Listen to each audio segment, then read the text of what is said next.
El 12 de octubre de 1982, el ingeniero Rafael González y la señora Silvia Cabrera ponen en marcha un proyecto muy importante, no enfocándose en el éxito, sino en la importancia de lograrlo.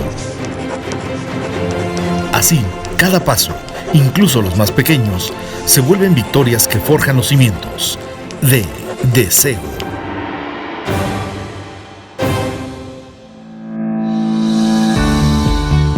Empresa que desde hace más de 35 años se mantiene a la vanguardia en el suministro de equipo para diagnóstico clínico, humano y veterinario en nuestro país. Nuestra misión ha sido y seguirá siendo la de entregar a nuestros socios comerciales soluciones óptimas e inmediatas a través de nuestros equipos y servicio. Esto nos ha permitido mantenernos como la mejor opción por 35 años. Desde nuestra fundación tuvimos la visión de ser considerados una empresa multinacional con altos niveles en calidad, servicio e innovación. Somos una empresa 100% mexicana con 35 años de experiencia.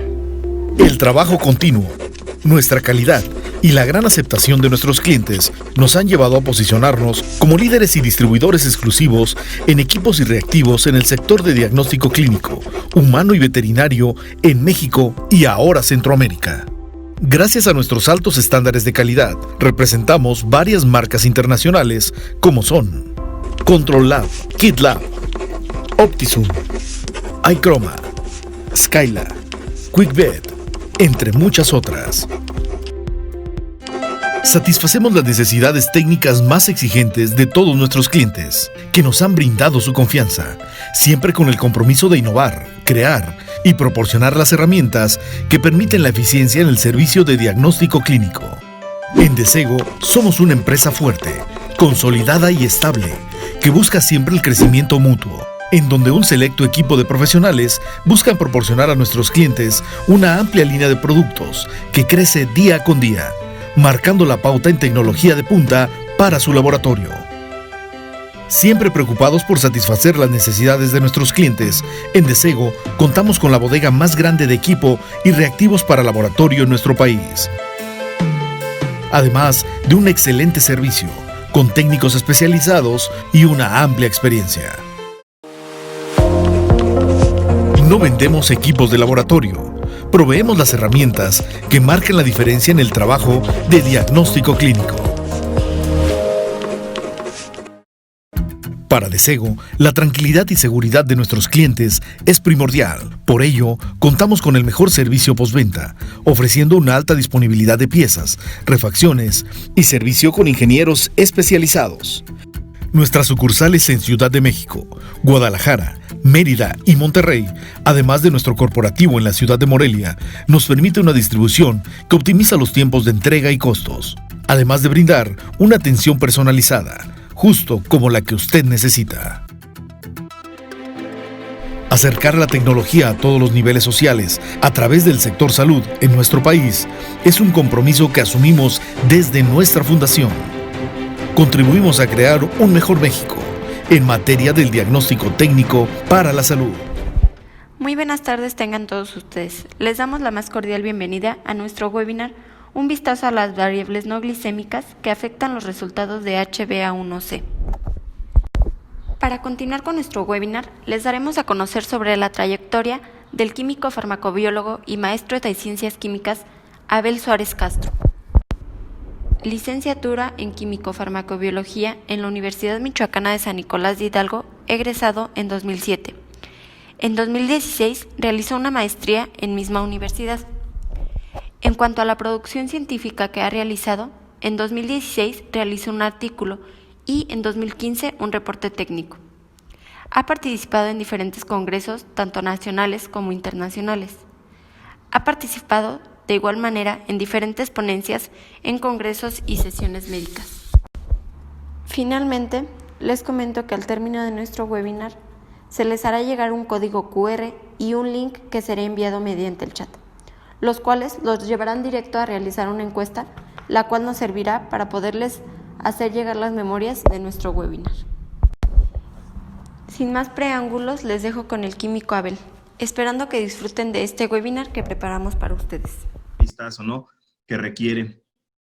He de decirles también que, bueno, la parte importante con la que está enfocado mi estudio sobre la hemoglobina glicosilada durante los últimos más o menos unos 10, 12 años, es que, bueno, como ustedes saben, y seguramente muchos químicos de los que están ahorita conectados, y médicos también, han sabido perfectamente bien que bueno, la parte en cómo se ha utilizado esta herramienta de laboratorio ha sido prácticamente pues para poder llevar a cabo el control o verificar el control glicémico de nuestros pacientes, ¿no? Sin embargo, pues bueno, debemos también de visualizar a la hemoglobina glicosilada como una prueba diagnóstica, y como esa prueba diagnóstica, pues evidentemente tendremos que tomarla en cuenta, porque últimamente, pues evidentemente sí ha sido una gran oportunidad para poder considerarla como tal, como una prueba diagnóstica. No abandonar esa parte que es lo que es el control como tal, la vigilancia del control de la glucosa del paciente, pero también poder brindar eso, ¿no? Entonces, bueno, ¿qué vamos a ver el día de hoy también para que ustedes tengan este conocimiento de ello, ¿no? El día de hoy vamos a ver, pues bueno, primero antecedentes, y esos antecedentes tienen que estar basados en la parte molecular. Antecedentes, principios moleculares que vamos a revisar, y también el cambio de paradigma en las mediciones de la hemoglobina glicosilada. Y cuando hablo del cambio de paradigma, me refiero a todos aquellos estudios que han surgido dentro del área del estudio de la endocrinología, enfocados hacia visualizar la hemoglobina glicosilada como ese parámetro, ese determinante que está presente en el diagnóstico de la diabetes mellitus. Entonces es muy importante, ¿no? Durante los últimos 10, 15 años más o menos que he trabajado en los laboratorios clínicos, pues hemos estado también escuchando mucho el cambio de un cambio de cultura, ¿no? Es decir, un cambio en cuanto a la parte de la cultura de cómo vemos las pruebas de laboratorio, que esto va unado con el control de calidad. Y bueno, en este sentido, las herramientas del control de calidad nos ayudan a hacer estos cambios importantísimos, ¿no? Que tiene que ver ahora en este caso, por ejemplo, con las mediciones de la hemoglobina glicosilada, y que vamos a discutir acerca de la tecnología que se usa para poder hacer su medición. Después vamos a ver específicamente esos métodos para poder medir la hemoglobina glicosilada. Esto es echar un vistazo a aquellas metodologías que se emplean para poder hacer la medición de la misma, ¿no? Dependiendo de la técnica, dependiendo del método, hay ventajas y desventajas, y vamos a tocar algunos puntos sobre eso.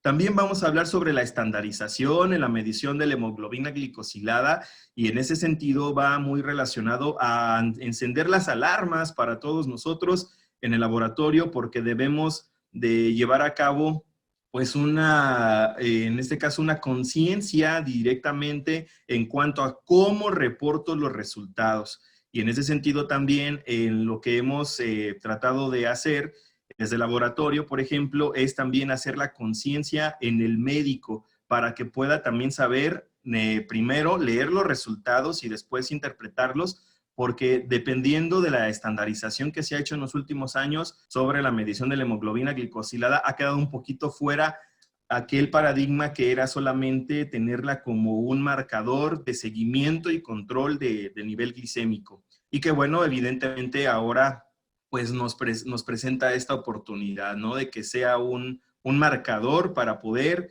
llevar a cabo un diagnóstico de diabetes. Pero ¿en qué condiciones, no? Finalmente también vamos, en esta plática, pues evidentemente tendremos que atacar ese punto que muy pocas ocasiones tal vez lo mencionamos, que son esas variables no glicémicas que afectan a esa medición de hemoglobina glicosilada, y que en ese sentido, pues bueno, son todas aquellas variables, vamos a ver desde las variables de laboratorio, preanalíticas y analíticas a las que nos enfrentamos, pero sobre todo las preanalíticas, que son evidentemente con las que ya viene el paciente al laboratorio o son con las que ya está el paciente directamente en el hospital o en algún otro lado donde vayamos a tomar la muestra, y que pues evidentemente no las podemos cambiar, no las podemos modificar. Lo que sí podemos controlar, lo que sí podemos tener en consideración son lo que hacemos en el laboratorio, y también vamos a hablar algunos aspectos de temperatura, en cuanto a la estabilidad, el tipo de muestra, el tipo de anticoagulante, etcétera, ¿no? Y finalmente también vamos a hablar de las variables no glicémicas, que son las fisiológicas y también las que son patológicas relacionadas a otras enfermedades. Y bueno, también al final vamos a hablar de algunos retos y perspectivas que tienen que ver con la medición de la hemoglobina glicosilada. Esto es para llevar a casa, es decir, para quedarnos todos con una tarea. Por ejemplo, si en el laboratorio realizo la medición de hemoglobina glicosilada, pero si todavía no la estandarizo, pues debo de hacerlo. O bien, si tengo pensado adquirir alguno de los equipos de los que nos ofrece, por ejemplo, nuestros patrocinadores en este momento, nuestros anfitriones de Sego, pues igual también lo podemos hacer. No vamos a tocar de esas dos técnicas, esa parte, ¿no? Para poder actualizarnos en cuanto a la medición de la hemoglobina glicosilada. Y finalmente las conclusiones, es decir, qué vamos a obtener después de haber escuchado este webinar, después de haber ya conocido todo el panorama general que su servidor humildemente les presenta en estas siguientes diapositivas. Entonces, pues bueno, vamos a comenzar y bueno, al final una sesión de preguntas y respuestas, por supuesto, que ya ustedes las estarán haciendo y ya en algún momento al final de la conferencia, pues me las van a hacer llegar, ¿no? Para poder leerlas y para poder darles respuesta. Bueno, como primera pregunta, entonces tenemos, primera pregunta, ya estoy adelantándome a las preguntas, ¿no? Los antecedentes, ¿no? Tenemos entonces que, bueno, la ubicación molecular, ¿no? ¿En dónde se encuentra la hemoglobina glicosilada? Es decir, la hemoglobina tipo A, fracción 1, subfracción C. Pues tenemos que la hemoglobina, como tal, la hemoglobina humana, se compone de 2 cadenas alfa y 2 cadenas beta, que la conocemos como la hemoglobina A, y que cuando todavía no estamos en la vida extrauterina, pues evidentemente tenemos una gran cantidad de hemoglobina 2 y hemoglobina fetal, que se componen de 2 subunidades alfa y 2 subunidades delta, y 2 subunidades alfa y 2 subunidades gamma, respectivamente. En ese sentido, estas hemoglobinas, recordemos que se encuentran en una menor proporción en cuanto allá en la etapa adulta, ¿no? Entonces, la hemoglobina como tal, la hemoglobina A puede dividirse entonces en una hemoglobina no glicada o una hemoglobina que no forma ese aducto, que es una base de Schiff, que ya estaba hablando términos muy químicos, y que por el contrario, la hemoglobina que sí se glica, es decir, que sí lleva a cabo una reacción de glicación, es la hemoglobina A1. Y de esa hemoglobina A1 entendemos 3 fracciones que están directamente relacionadas con ese tipo de modificación y que es dependiente de la concentración de glucosa.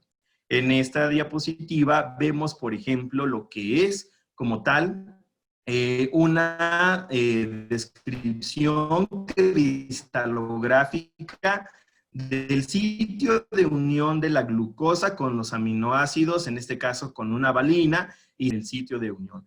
Y como buenos químicos, pues debemos de también tener en cuenta para poder abordar los términos de los métodos, pues bueno, que esta interacción como tal, esta interacción química que es demasiado fuerte, aunque sea en puentes de hidrógeno, pues es una interacción que se forma entre la glucosa de una forma covalente. Y esa interacción la podemos nosotros entonces medir por 3 grandes métodos que vamos a ver a continuación, ¿no? Que en unas diapositivas más adelante. Sin embargo, sí quiero que todos pongamos nuestra atención en estas interacciones químicas que son de suma importancia, porque esas interacciones químicas generan potenciales electrostáticos que los aprovechamos muy bien en un método, pero también generamos una cosa maravillosa que es la formación de ese aducto de glucosa con valina, que le va a servir a una enzima como sustrato.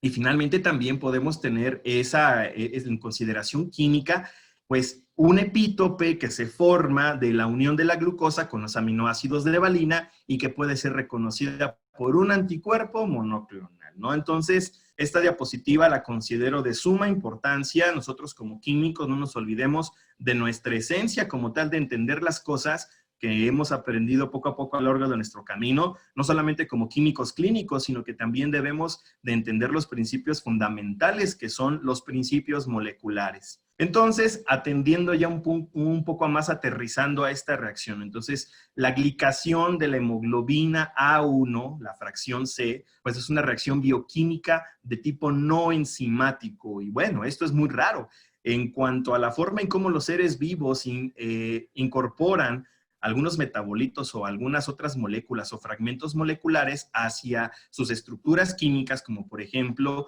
una proteína, pues evidentemente debe de haber la incorporación a través de una enzima. Y esa enzima, pues evidentemente lo que va a hacer es, va a disminuir la energía de interacción para que puedan unirse esas sustancias químicas. Sin embargo, bueno, hemos conocido a lo largo del estudio de lo que ha sido la glicación de las proteínas, no solamente la hemoglobina, que quede claro, pero sí es muy importante visualizar que es una reacción de tipo no enzimático, y esto es que depende de la concentración de la glucosa, depende de la concentración de glucosa presente en el plasma sanguíneo, y también depende mucho de la forma en cómo difunde a través del GLUT3 y el GLUT1 hacia los eritrocitos. Eso no se nos debe olvidar como bioquímicos también. Y bueno, la formación de ese aducto depende de la concentración de glucosa, y entonces quiere decir que se va a tener una porción mayormente dada cuando hay una mayor concentración de glucosa, y vamos a tener una porción glicada, digamos ya en términos de laboratorio, de una concentración normal, cuando la glucosa se encuentra en condiciones, digámoslo así, de forma normal, ¿no? Pero también, como buenos químicos, debemos de saber que hay cierto riesgo, hay cierto sesgo, donde no todo está dicho. El día de hoy les voy a presentar una serie de artículos en cada uno de los temas que también debemos de visualizarlo así como tal. En ese sentido, pues la información que se genera día a día al respecto de todos estos temas no la debemos de tomar como una absoluta verdad.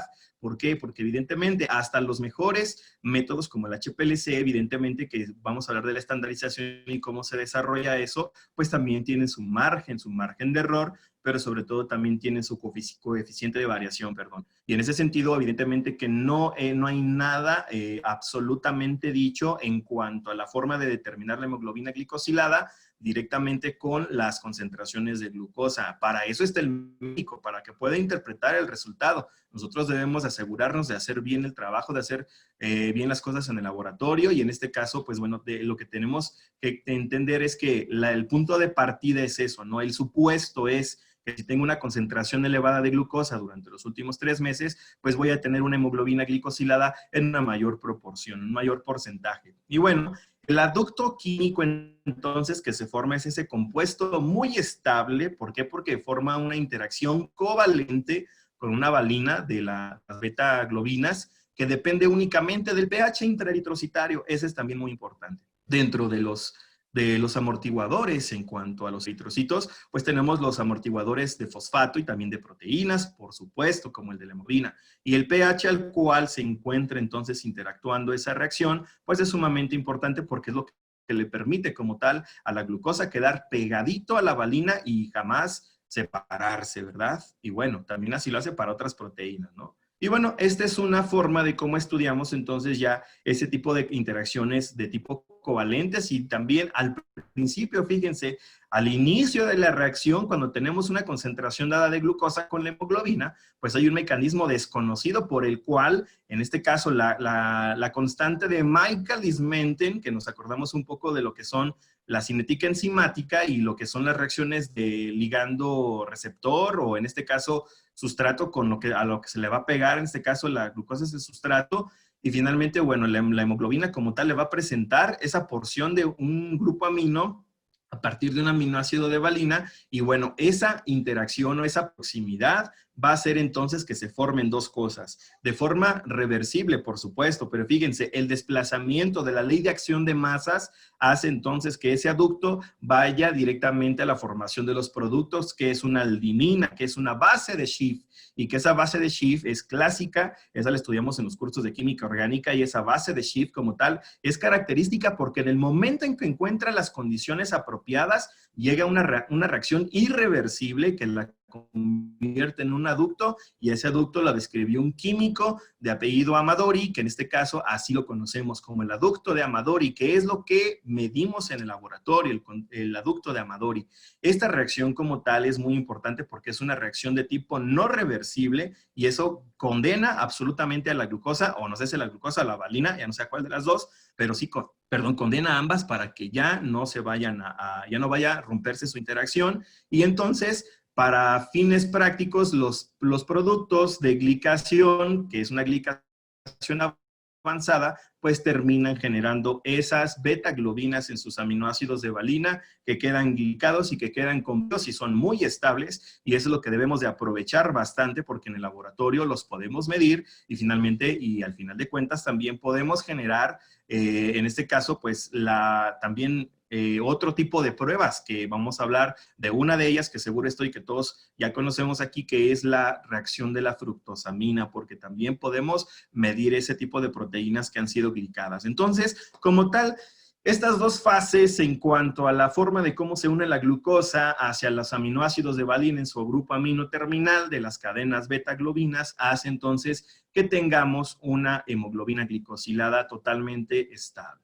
Y bueno, aquí nada más recordando un poco de lo que son los porcentajes y que tal vez una de las diapositivas anteriores nos hacía referencia. Nosotros los adultos tenemos aproximadamente 97% de la hemoglobina A, de la hemoglobina A2 un 2% y de la hemoglobina fetal quedan trazas, y algunos de los hematólogos que me estén visualizando aquí pues dirán no o estarán de acuerdo conmigo que ya son cantidades muy pequeñitas las que encontramos en nuestra sangre como tal de adultos en los seres humanos. La hemoglobina que no se glica es una hemoglobina es un 90% y la otra hemoglobina, la A1, es el 7% restante. Y de ese 7% también puede ser que podamos medir, fíjense, algo bien importante que debemos de considerar para la metodología.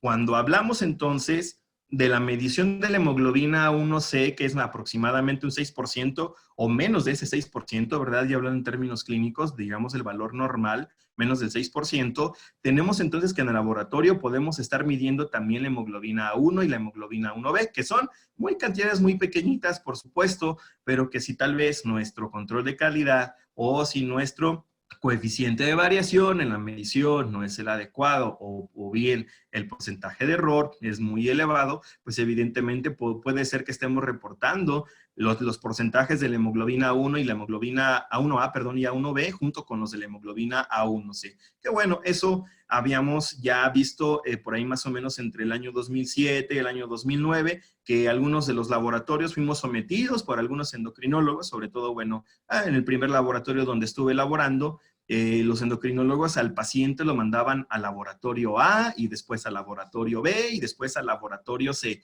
El laboratorio A reportaba 6%, por ejemplo. El laboratorio B reportaba 5.4%, pero el laboratorio C reportaba hasta 9%. Entonces, eso fue un gran inconveniente que se ha tocado en los congresos internacionales de diabetes, en donde la hemoglobina glicosilada debe de ser estandarizada. Y considero que para la altura que estamos ya a este tiempo, ya tenemos tecnología, contamos con tecnología para poder echar mano de ella, para poder generar resultados fiables de hemoglobina glicosilada y no solamente, bueno, reportar la hemoglobina glicosilada como anteriormente lo hacíamos, ¿no? Y bueno, pues, pero ¿cómo se convirtió la hemoglobina glicosilada en una prueba tan importante en el diagnóstico de la diabetes mellitus? En mis pininos como químico, creo que de los primeros estudios, de los primeros vistazos, ¿no? Como le he titulado este webinar, lo primero que leí de la hemoglobina glicosilada, yo muy polluelo como químico, pues fue que era para diagnóstico, ¿no? Entonces, pues bueno, como que ya no me checaba mucho con lo que habíamos aprendido un poco en el laboratorio al inicio, cuando te estás capacitando, donde te dicen pues, los otros químicos pues que es una prueba para poder monitorear la glucosa, las concentraciones de glucosa del paciente y que te puede dar cuenta de cómo estuvo en los últimos 3 meses. Sin embargo, pues bueno, dije yo, bueno, eso está súper bien, súper genial y todos conocemos esas gráficas de semáforo en cuanto a cómo está el nivel de glucosa, ¿no? En el paciente, dependiendo de los niveles de hemoglobina glicosilada. Pero fíjense nada más, de ahí en adelante, me remonto hasta 1977, del 77 al 1998, uno de los fabulosos, pero que sí, archirrequete contra súper, ya lo exalcé mucho, grandes estudios en cuanto a la parte clínica se refiere. Creo que como estos estudios no han sido diseñados muchos, y hay muchos estudios clínicos diseñados así muy bien, pero tardó un poco más, de aproximadamente casi 20 años, fueron incluso un poquito más de 20 años, en los cuales hubo 2 grandes estudios, el UKPDS y el DSCT, que son 2 estudios, uno que realizaron evidentemente los ingleses, el primero, y finalmente el otro lo desarrollaron los gringos, ¿verdad? Y participaron centros de investigación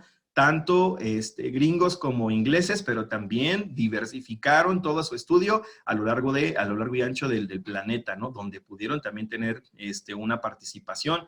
Estos dos grandes estudios que los invito a que pues, los chequen por ahí si es que no los han leído, son fundamentales a quienes nos dedicamos un poco al estudio de la diabetes, pues son fundamentales porque de aquí, entre otras muchas cosas, ustedes pueden checarlo ahí en internet, hubo una correlación de hemoglobina glicosilada con variables de daño microvascular, es decir, se compararon los resultados de laboratorio y se puso especial atención a la hemoglobina glicosilada para ver cuál era la implicación que tenía directamente con el daño o los estragos que causa la diabetes como tal. Y en este caso se encontró que había una correlación de esas variables, es decir, el incremento o la disminución de las concentraciones de hemoglobina glicosilada en porcentaje, evidentemente, en conjunto con el daño renal, por ejemplo, o la retinopatía o la neuropatía. Se observaba que aquellos pacientes que llevaban buen control con hemoglobina glicosilada, el daño renal, entre menor cantidad de hemoglobina glicosilada se presentaba, tenían un menor daño o se retardaba el proceso de llegar a eso, al daño como tal o a la afección. Entonces, tenemos la primera pieza fundamental dentro de este cambio de paradigma, que ya es viejito, ¿verdad? Y bueno, finalmente después, a partir del 2006, más o menos, a través de algunos estudios clínicos controlados también, la Organización Mundial de la Salud, en conjunto con la ADA, la Asociación Americana de la Diabetes, pues bueno, comienzan a revisar toda aquella sistematización que se hizo en estos dos grandes estudios y toman al DSST como un buen, como un buen punto de partida para poder proponer entonces que el método HPLC, que fue con el que se hizo la gran cantidad de las mediciones de hemoglobina glicosilada de aquellos estudios, fue el método que mejor resultados brindó para poder, bueno, pues para poder tener la medición de la hemoglobina glicosilada y propuesta como una prueba de diagnóstico de diabetes mellitus. Fíjense nada más, ¿no? Lo tremendo que fue en el año 2006 a partir de lo que fueron los estudios que hizo la OMS y la ADA. Pero después otros estudios clínicos que partieron a través de 1996, y pongo ahí un asterisco, porque el 1996 no quiere decir que de este año al 2009 se generaron esos estudios clínicos, no. En 1996 nace el programa de estandarización de la hemoglobina glicosilada nacional en los Estados Unidos, pero fue hasta el año 2009 entonces que pidió apoyo, bueno, trabajaron en conjunto y pidió apoyo a la ADA para poder echar a andar sus estudios clínicos, para poder generar como tal la normatividad en cuanto al uso de la hemoglobina glicosilada. Y en esos documentos obviamente se habla de la funcionalidad de la hemoglobina glicosilada para poder generar la vigilancia del control glicémico, pero se estuvo proponiendo que fuera ya declarada como una prueba para poder diagnosticar diabetes mellitus. Sin embargo, hubo muchos inconvenientes, ¿no? Entonces vino a poner orden el NGCP a través de la estandarización y algo bien importante, que si bien es cierto en cuanto a la parte de los laboratorios, tal vez muchos de los que nos encontramos aquí tenemos laboratorios que no somos de alto volumen y en ese sentido pues no se preocupen porque a partir más o menos del año 2009-2010 para acá, el NGCP ha dado la oportunidad a todas aquellas casas comerciales que fabrican los métodos, los instrumentos, los reactivos, los controles, calibradores, etcétera, para medir hemoglobina glicosilada y que además, aparte de ser HPLC, que también los que hacen HPLC deben de someter sus estudios, en este caso sus instrumentos y demás evaluación al NGCP para que les puedan dar ese reconocimiento, esa certificación. Pero algo que ha pasado genialmente para los demás métodos ha sido que pueden contar con una trazabilidad, que la palabra trazabilidad como tal, ya entendiéndola desde el punto de vista del control de calidad, pues no es otra cosa más que la forma en cómo un estudio que se hace con un método diferente al estándar, pues puede tener resultados muy similares. Esto es en coeficiente de variación y en porcentaje de error. Entonces, muchos de los métodos que tal vez ustedes están utilizando hoy día en el laboratorio para poder medir hemoglobina glicosilada, aunque no sean HPLC, puede ser que tengan trazabilidad de NGCP y eso lo podemos averiguar directamente en la página del NGCP, ¿no? Y bueno, también les comento, aprovecho para todo eso, ¿no? Les voy a hacer llegar por correo la presentación para que por favor estén atentos al correo que los va a enviar de SEGO con todos los documentos, ¿no? Con artículos y sobre todo con esta información. Y voy a asegurarme de que les incluya por ahí el link del NGCP para que ustedes puedan entrar a verificar si su instrumento tiene esa trazabilidad. Y finalmente, otros estudios clínicos controlados ya para el 2010, mete su cuchara la IFSC, que es nuestra patrona, ¿no? De los químicos a nivel mundial. Es decir, es la Federación Internacional de Química Clínica, que nos dice entonces ya para el año 2010 que debe de haber una extrapolación de los resultados NGCP hacia el IFSC. Esto es reportarlo en 2 unidades, y va a venir por ahí algunas diapositivas cuáles son las fórmulas que debemos de utilizar, las ecuaciones para poder generar los 2 resultados. Aunque he de decirles que en la experiencia que he tenido en el laboratorio no siempre checan, no siempre concuerdan, siempre las matemáticas nos engañan. Y es que pues las matemáticas están aquí interfiriendo en la biología y como tal, pues los procesos biológicos, bioquímicos, no toman las leyes de las matemáticas. Entonces, en este caso, debemos de también de utilizar esa ecuación por mucha precaución, pero sobre todo debemos de sensibilizar a nuestro médico, debemos de sensibilizar para que pueda también hacer buen uso de estos resultados y que los pueda interpretar de la mejor forma. Entonces, esta diapositiva resume eso, cómo fue evolucionando conforme pasó el tiempo para convertirse entonces como un marcador bioquímico de diagnóstico de diabetes mellitus, que el día de hoy ya no vamos a tocar más ese tema de cómo ha sido todo ese trance, pero también ya lo he tocado en otras conferencias, cómo ha sido ese paso para poder generar ese marcador diagnóstico, ¿no? No se preocupen, ya vamos a ver esas variables que afectan los resultados de hemoglobina glicosilada, pero también evidentemente que hace falta mucho en muchos países, así como en el nuestro, para poder tener esa estandarización y poder tener una buena estandarización con base en nuestra población, porque no es la misma población en la que se miden, por ejemplo, las pruebas que traemos de otro lado, que a las pruebas que nosotros vayamos a determinar en nuestra población mexicana. Les quiero presentar de una forma rápida esta gráfica, que en este caso se trata de ese artículo bien bonito del DSCT, del estudio DSCT, que nos habla sobre lo que fue como tal que midió los niveles de glucosa plasmática que están en la gráfica en triangulito verde, junto con los de la glucosa plasmática como tal la primera fue en ayuno y la segunda fue la que viene de la carga oral a la glucosa, es decir, la postprandial, y finalmente en el circulito rojo y la gráfica punteada en color rojo están las mediciones del porcentaje de hemoglobina glicosilada como tal, ¿no? Y aquí la tenemos, fíjense.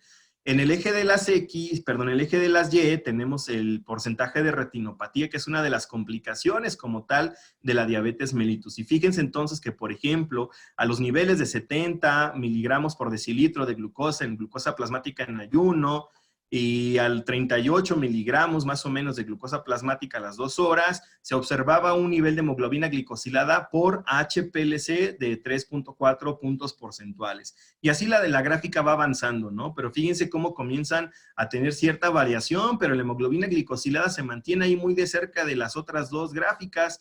Y entonces llega por aquí un punto de corte, ¿no? Cuando sobrepasa los 100 miligramos por decilitro, fíjense, a 100 miligramos por decilitro de glucosa plasmática como tal, viene un valor súper conocidísimo por todos, que es el punto de corte para poder saber si es que se puede diagnosticar, si el médico puede diagnosticar diabetes mellitus, que es el valor de 126 miligramos por decilitro.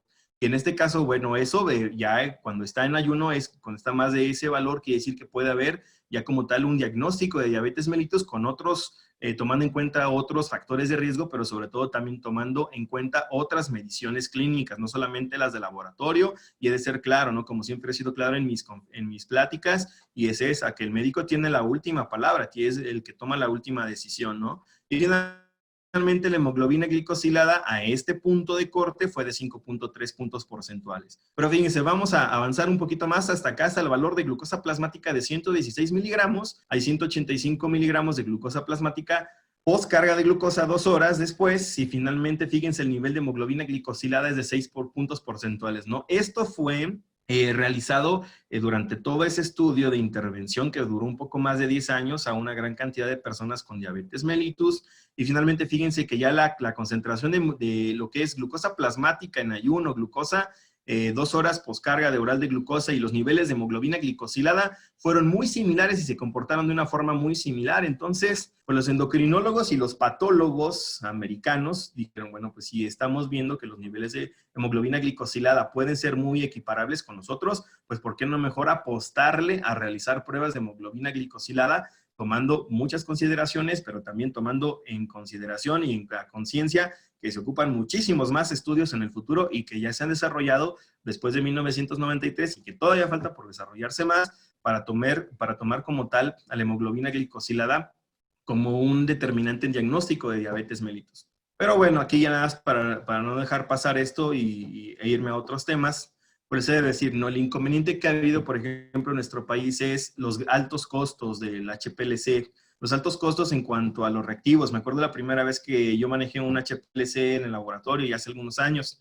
era sumamente costosa la hemoglobina glicosilada, estaba como 380 pesos precio al público, y eso era muy caro, cuando la hemoglobina glicosilada, evidentemente, ustedes y yo sabemos que el costo es mucho menor ahora, ¿no? Entonces, sí, algo que a lo que nos enfrentamos desde aquel entonces y seguramente todavía en estos momentos es a eso, ¿no? A los altos costos, pero también es importante saber que muchas de las casas comerciales que nos pueden brindar estas tecnologías y estos reactivos han sabido también disminuir los costos, pero sobre todo también hacer muy llevadero en lo que es la instalación de este tipo de tecnologías hasta nuestro laboratorio y que deberíamos de hacer pues esta inversión, ¿no? Para poder tener esta metodología.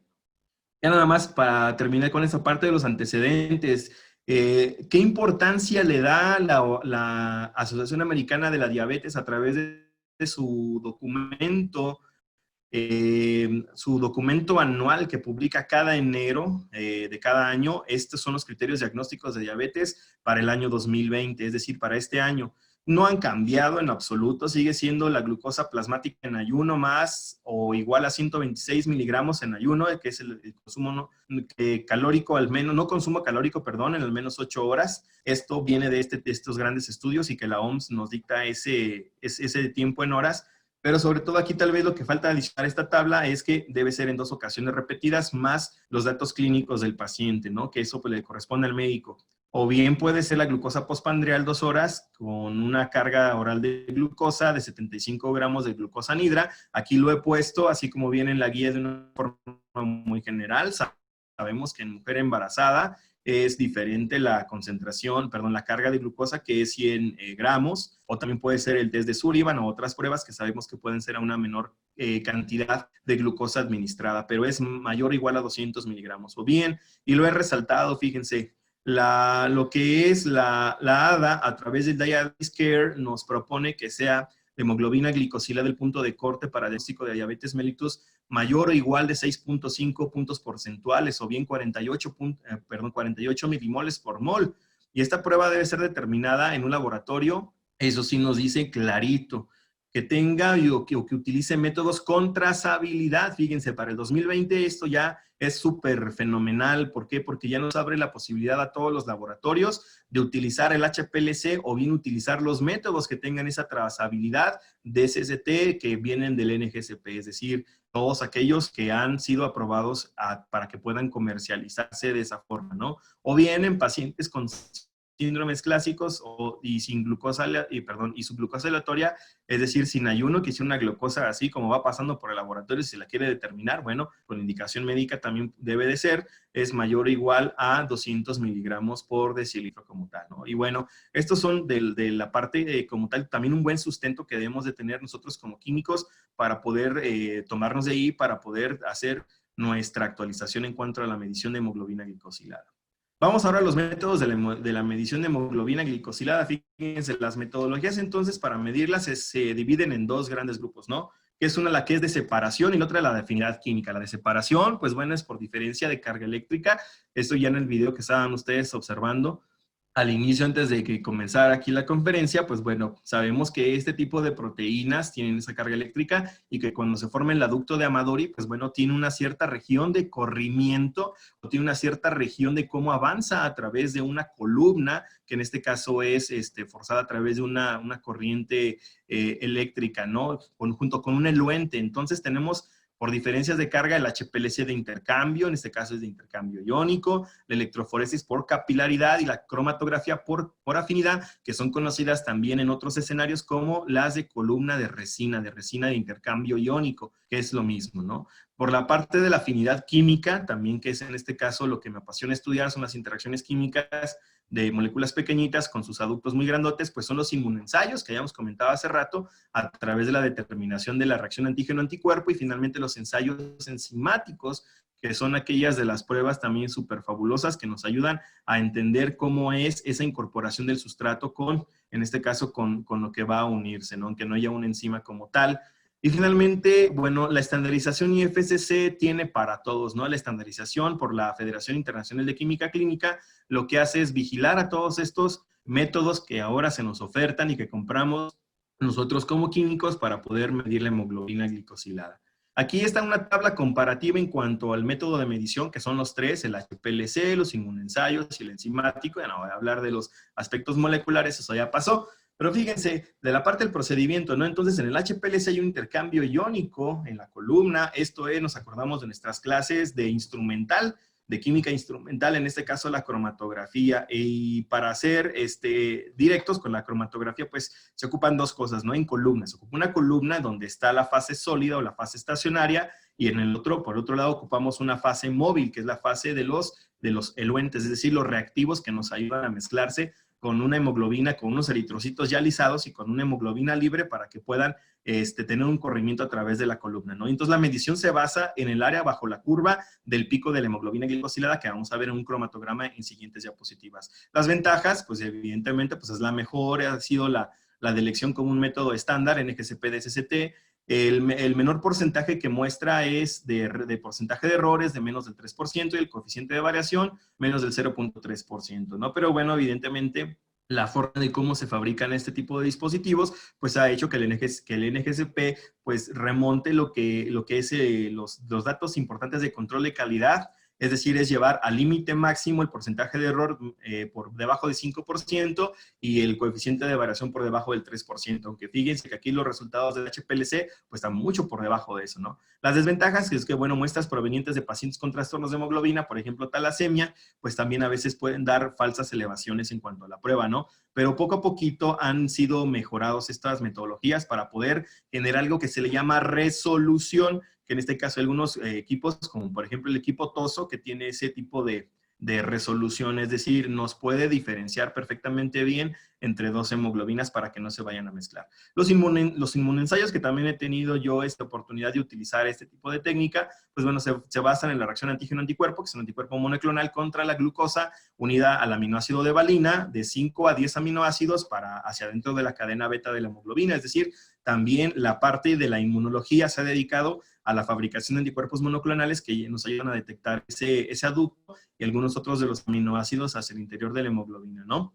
Entonces, ese complejo formado reacciona de una forma aquí hay un error, debería ser un aglutinante generado con una absorbancia a 420 nanómetros. Es decir, en esta región del visible podemos encontrar la absorbancia máxima de ese complejo y nos permite entonces medirlo a través de esa concentración y un porcentaje, ¿no? Ventajas, pues una reacción antígeno-anticuerpo súper fabuloso. Soy también muy fan de la reacción antígeno-anticuerpo porque es muy sensible y es muy específica, porque podemos tener sensibilidades mayor al 98% y también mayor o igual al 99% en cuanto a la especificidad. Desventajas, pues bueno, se necesitan buenas prácticas de laboratorio y creo que también esto ha sido el coco de muchos en el laboratorio.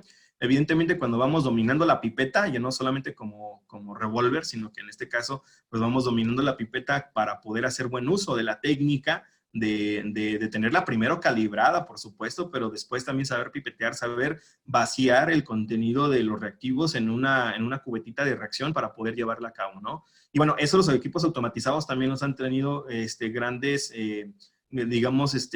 avances, porque también he tenido la oportunidad de manejar los que son automatizados y eso pues, nos evita muchos problemas, ¿no? El enzimático, bueno, viene de esa digestión proteolítica de las valinas glicadas que funcionan como un sustrato de la fructosilvalina oxidasa, que es la enzima que también puede tener interacción con la fructosa o con la fructosamina, recordémoslo, y que bueno, es una reacción muy específica porque es una reacción de enzima-sustrato. pero que en ocasiones es poco sensible porque está en función del sustrato, porque también puede generarnos algunos problemas con la fructosamina, además de lo costosa que puede ser, ¿no? Este es un cromatograma en donde podemos ver que el HPLC nos puede generar una gran cantidad de picos y de área bajo la curva, que todo el cromatograma es el área bajo la curva, en donde nos va mostrando los diferentes tipos de hemoglobina, ¿no? Podemos tener la detección de hemoglobina de Barr, de hemoglobina, no sé qué es la que nos interesa, que está aquí en la zona un poco más sombreada, la hemoglobina fetal, fíjense ustedes dónde aparece, la hemoglobina 0, por acá aparece que es el pico, pues el más grande porque es la que tenemos en mayor concentración, que no es ligada, y finalmente tenemos la hemoglobina A2, ¿no? Y otras hemoglobinas que también las podemos utilizar.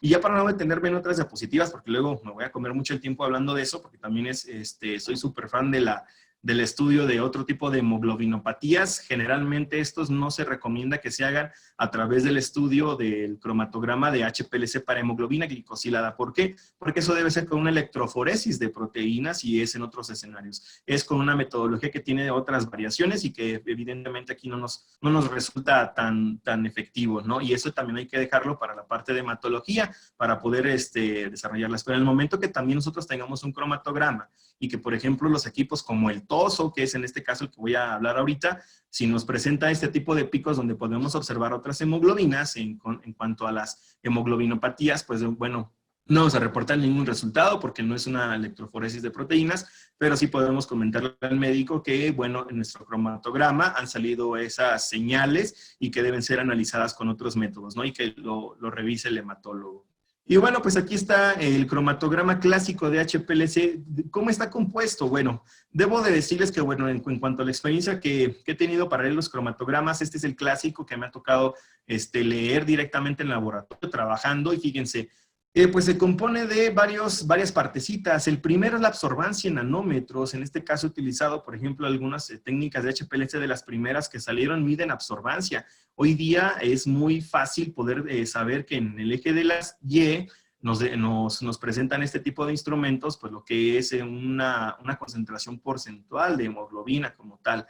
Después tenemos en el número 2 el tiempo de retención, que es sumamente importante, es un principio básico de la cromatografía, acuérdense, es el tiempo en que transcurre como tal la medición de hemoglobina, en este caso, y cómo se va separando conforme pasan los minutos, porque se miden minutos aquí, pues por eso que este tipo de tecnologías nos dan resultados en cuanto yo me súper maravillaba las primeras veces que utilizaba HPLC, ¿no? Porque en 3 minutos ya puedes tener tu resultado. Evidentemente que pues uno le dice al paciente, ¿no? Si hay público por aquí que no esté viendo, tapas de los oídos. Nada, no es cierto. No, de hecho, tenemos que ser muy cuidadosos en el laboratorio para poder generar buenos resultados, ¿no? Pero los resultados, ya una vez que entra la muestra a un equipo automatizado, en 3 minutos ya está el resultado. Después 3, el área bajo la curva. Y el área bajo la curva, pues es en todo, debajo de esta línea, en todo el cromatograma, que en este caso, pues bueno, es la forma en cómo se nos presenta toda la concentración de hemoglobina, dependiendo también de la concentración de hemoglobina inicial. Esto lo podemos determinar en la biometría hemática, pero también hay otros equipos de HPLC que también pueden medir a la hemoglobina como tal directamente, ¿no? Para poder obtener el cálculo. Y finalmente, en el número 4 tenemos el pico de la hemoglobina glicosilada, que es esta partecita que está aquí, ¿no? Que siempre sale antes de 1 minuto, es decir, sale más o menos como a los punto 58 segundos, a 58 segundos más o menos, ¿no? Al punto 50 y tantos minutos. Es decir, este pico sale aquí y es el área bajo la curva, y todo lo que representa esta parte que está así resaltada en color negro no es otra cosa más que la cantidad porcentual que le corresponde a la hemoglobina junto con todas sus hemoglobinas más, ¿no? Y bueno, entonces...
Y bueno, entonces estos instrumentos, por ejemplo, que nos ofrece Sego, que son de la línea TOSO, que también he tenido oportunidad de manejarlos, no para hemoglobina glicosilada, pero sí para la parte de lo que son las hormonas. Pues bueno, es una muy buena tecnología japonesa, que donde, fíjense, me di la tarea de revisar en el NGCP los últimos datos en cuanto a la parte de cómo salió en sus resultados el TOSO. Yo encontré por aquí el G8 y el G11, que bueno, fueron, por ejemplo, para el G8, 337 laboratorios evaluados, para el G11, 11 laboratorios nada más, fueron poquitas, pero bueno, es muy bueno. Aquí nada más presento de una sola muestra, evidentemente hay nivel bajo, nivel normal y nivel patológico, no nivel alto que conocemos.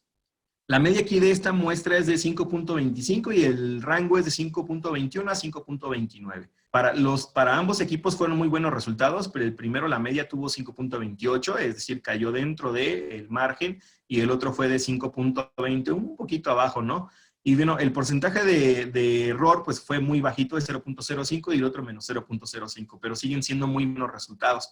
Y el coeficiente de variación para el primero es de 1.9, muy por debajo del 3% que se pide, y el otro del 2.6 también, que es muy por debajo del 3% que se pide. Ahora bien, ¿cuál es el fundamento? Creo que en el video ya nos lo habían explicado, y esto es básico, ¿no?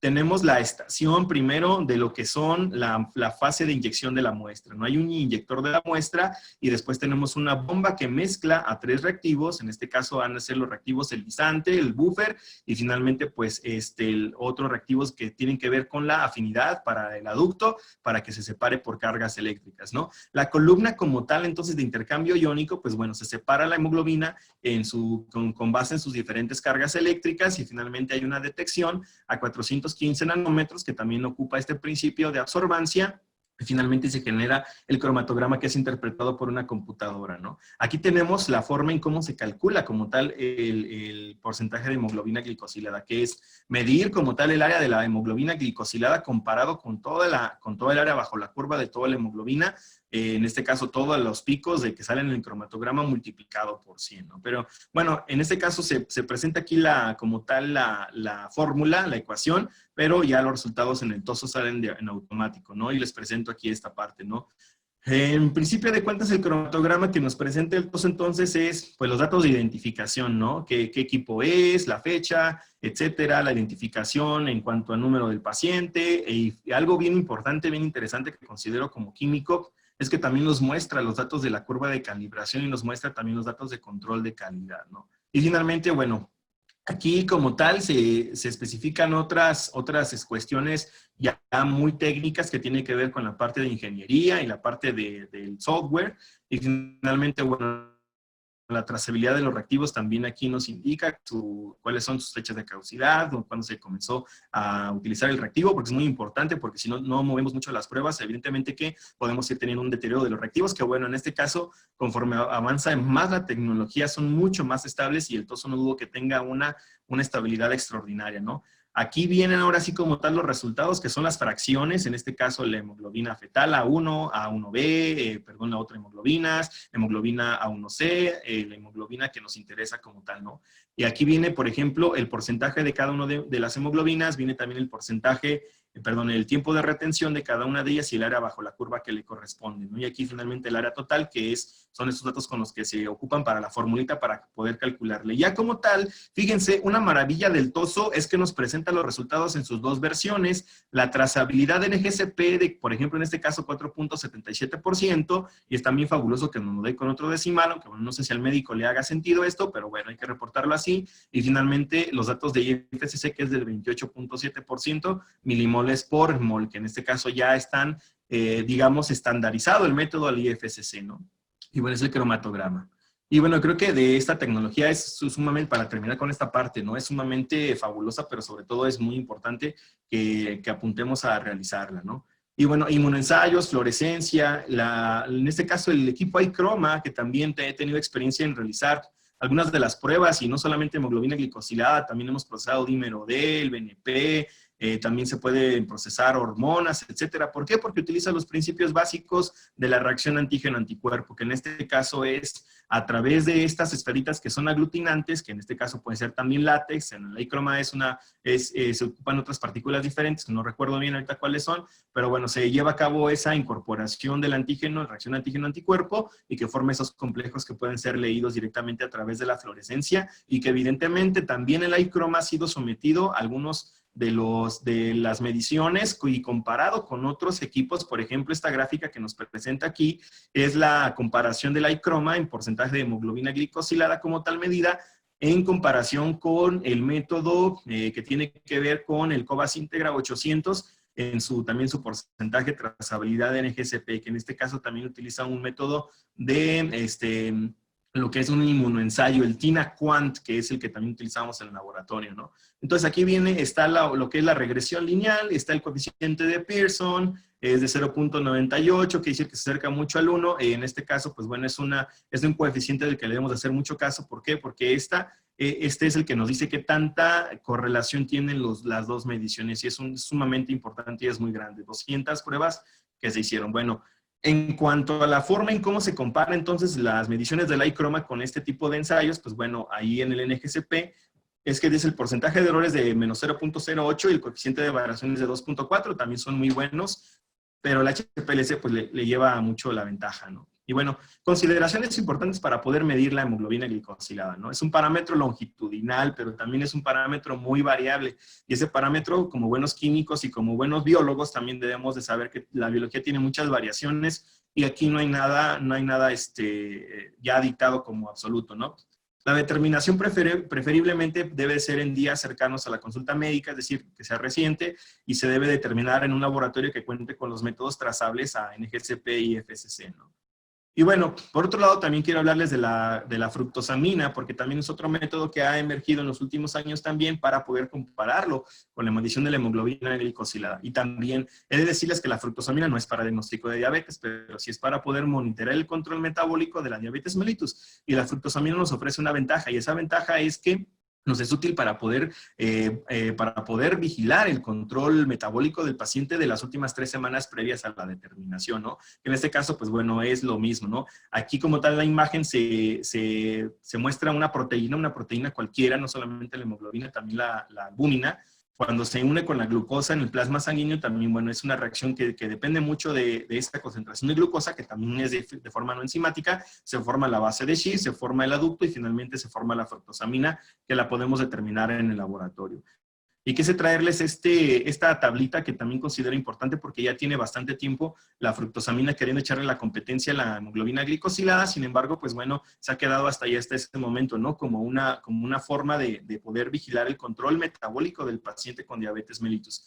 Pero no, fíjense, para no leerles toda esta tablita, desde 1989 hasta el 2014, que es este buen artículo de 2015, se hace se hizo un análisis y un comparativo en cuanto a la forma en cómo se llevó a cabo el estudio, cuánto fue la población, evidentemente que cada vez es mucho más grande, y finalmente, fíjense, el área bajo la curva, esto es en una curva ROT, que en este caso se mide la sensibilidad y la especificidad, fue de 0.95, y en esta parte pues nos dice el área bajo la curva de una sensibilidad y especificidad, es decir, trazar una curva ROC para poder saber cuál es la bondad de esta prueba para poder monitorear la diabetes, ¿no? Y es muy buena también, pero bueno, hay ciertas implicaciones. Estandarización, bueno, la estandarización, fíjense, tiene que ver con la equivalencia de los resultados, que eso fue lo que más nos llamó la atención. En el programa de control de calidad al que estamos muchos tal vez inscritos en nuestro país, que conocemos ampliamente, pues evidentemente hubo muchos jalones de orejas dentro de las primeras publicaciones de los resultados cuando enviábamos nuestros resultados. ¿Por qué? Porque, bueno, los resultados pues, eran muy variantes, ¿no? Porque unos utilizábamos lo que era el NicoCard, otros utilizaban el Biorad y otros utilizaban otro tipo de métodos, ¿no? Que pues era un reportadero de resultados como tal, ¿no? Y hubo evidentemente la necesidad de generar una estandarización.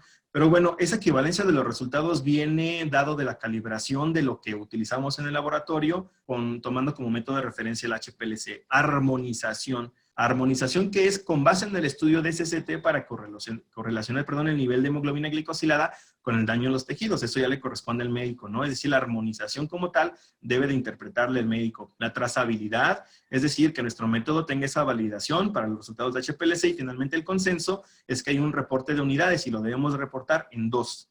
Porcentaje, que es el NGCP, y los milimoles por mol, que es para el IFSC, ¿no? Y que aquí vienen las ecuaciones maestras. Estas son las ecuaciones maestras, que si alguien quiere tomar una fotografía, no se preocupe si no alcanza a tomarla, o si no tiene buena resolución la imagen, o como ustedes la estén observando, la van a tener, les recuerdo, van a tener lo que es la presentación por correo, ¿no? La conversión de porcentaje a milimoles, NGCP y FSC se hace con esta formulita que está aquí. Esta formulita viene de resultados de regresiones lineales que se han hecho en todos esos estudios clínicos que les comentaba en una de las diapositivas de las primeras, para poder generar ya como tal la forma en cómo se tiene que extrapolar el porcentaje a milimoles por mol, ¿no? Y la conversión de milimoles por mol, aquí tiene una además, a porcentaje IFSC NGCP, es esta formulita que viene aquí, ¿no? Que estos pues vienen también de esos análisis matemáticos que, otra vez les vuelvo a decir, las matemáticas no tienen como tal esa determinación absoluta, ¿no? Entonces, la estandarización, bueno, los laboratorios de referencia para el desempeño del proceso de esas muestras, pues bueno, fíjense, hay algunos que apenas van en inicio, van estandarizándose, pero evidentemente alrededor del mundo, pues hay varios laboratorios, unos que ya están muy estandarizados, pero otros que no están tanto, ¿no? Eso es la invitación, esa que estemos todos estandarizados. Pero también quiero hablarles ya, como última parte, antes de pasar a esas variables glicémicas, pues bueno, el valor promedio estimado de la glucosa a partir de hemoglobina glicosilada. Se dieron cuenta los endocrinólogos que a partir de una buena medición HPLC de hemoglobina glicosilada y una buena medición de glucosa como tal en ayuno, pues bueno, se puede determinar lo que es esa concentración de glucosa a partir del resultado de hemoglobina glicosilada con este buen estudio, ¿no? Y fíjense, se hicieron 2.700 mediciones de glucosa en ayuno a 507 personas, es decir, le hicieron a cada una de ellas varias veces durante 3 meses para poder tener resultados durante mucho tiempo. Y bueno, después se hicieron esas 507 mediciones de hemoglobina glicosilada, una para cada persona, y se hizo una regresión lineal donde se obtuvo esta formulita que es la glucosa plasmática en ayuno en miligramos por decilitro es igual a multiplicar 28.7 por la concentración porcentual de hemoglobina menos 46.7. Esto es, podemos calcular la glucosa promedio de esos 3 meses a través de esta formulita, ¿no? La R cuadrada del coeficiente de Pearson para esta regresión lineal fue de 0.84, aunque no es de 0.90 y tantos, sigue siendo bueno. El valor de P, es decir, el nivel de significancia estadística para esta prueba, no clínica, aclaro aquí, esto no es para poder darle el resultado real al paciente, no. Esto es con base en los estudios de esta formulita, el valor de P fue de 0.0001 y que podemos extrapolarlo ahora porque ya se han hecho muchas comparaciones y podemos utilizar esta tabla que les dejo aquí también.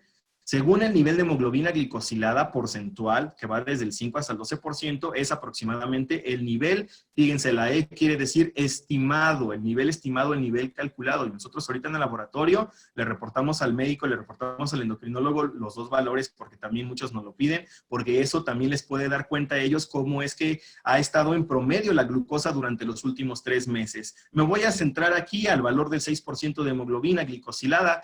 Con esta ecuación tenemos que ese resultado es de aproximadamente 126 miligramos en promedio que tuvo el paciente en los 3 meses, pero insisto, no hay nada determinante en todo esto.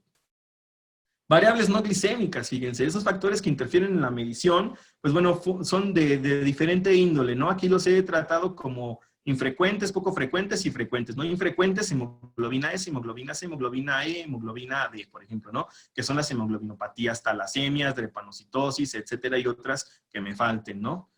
Y finalmente, bueno, ¿por qué las he puesto aquí como infrecuentes? Bueno, ese buen artículo de Waycamp del 2019 nos hace una revisión acerca de todo lo que se ha hecho de este tipo de mediciones y nos dice que son las infrecuentes, es decir, la que menos nos llegan al laboratorio.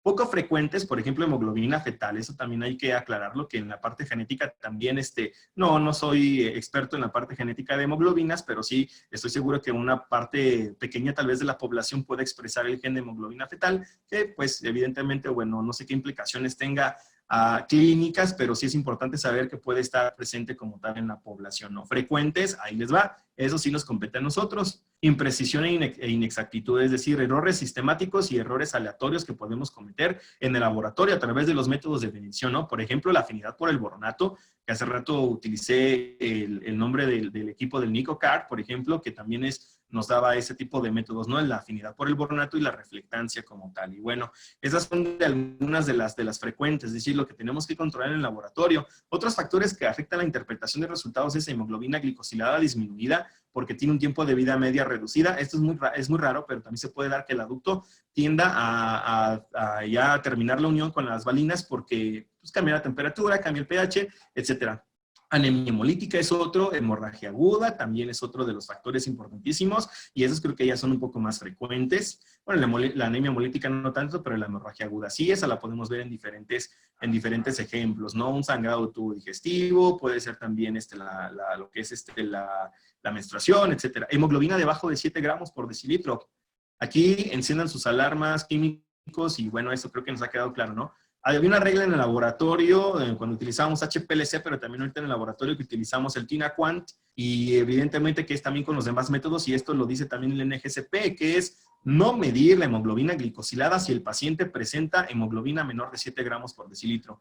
Y bueno, muchos de los pacientes que tenemos en el laboratorio pues llevan la biometría hemática, ¿no? Ya desde ahí nos damos cuenta, nos esperamos un poco para medir la glicosilada, para poder conocer el resultado de la hemoglobina total para ver si podemos proceder o no.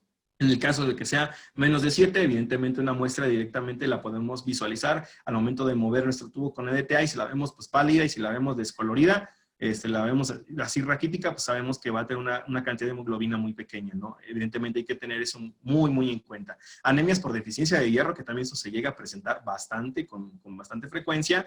Y bueno, estos son para poder tener una concentración de hemoglobina glicosilada disminuida. Cuando encontremos estas implicaciones hay que poder checarlas ahí como tal con nuestro paciente para ver que no se estén presentando, ¿no? Y finalmente, las concentraciones de hemoglobina aumentada, pues es por el mal manejo de la muestra, por la falta de mezclado, aunque bueno, estos equipos no dudo que tengan ya un premezclado también dentro de su proceso, pero también nosotros hay que tener ese premezclado, sobre todo también si trabajamos con muestras que ya van a quedar solamente estáticas ahí en el instrumento, en el equipo, y ya no van a ser movidas, ¿no?